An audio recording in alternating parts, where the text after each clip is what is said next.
Hello everyone! Ayan, magluluto po tayo ngayon ng atay balunan ulit. Ayan.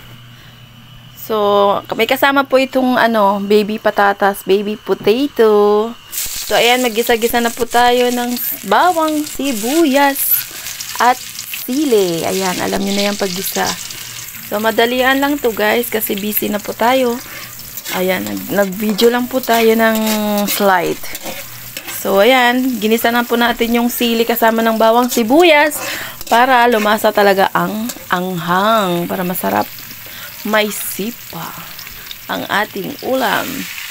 So, ayan, lagyan na natin yung atay balunan and then gisa-gisa. Diyos, nalobat pa, nawala ng ilaw. So, ayan, kulo-kulo na siya guys. So, nakalimutan ko i-video sa inyo ng paluto na video ko na lang talaga, picture na lang. So, ayan, pakuluin lang at patutuyuin. So, nandyan na yan lahat. Tapos, nilagay ko din po ng bell pepper yan. Oh, so, inilagay ko na rin dito yung baby potato. Ayan. So, basic lang po naman yung adobo. Mayroong laurel, toyo, suka, at oyster sauce. Ayan, saka paminta. Huwag nyo kakalimutan, syempre. Saka, patutuyuin lang po natin yan para mas masarap kumapit yung lasa.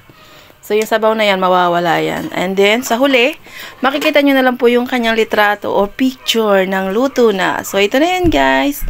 Ayan, ang bell pepper, nilagyan na natin. Pampaganda lang ng kulay. Ayan. So, pinakulo talaga na may ganyan, guys, ah. So, ayan na.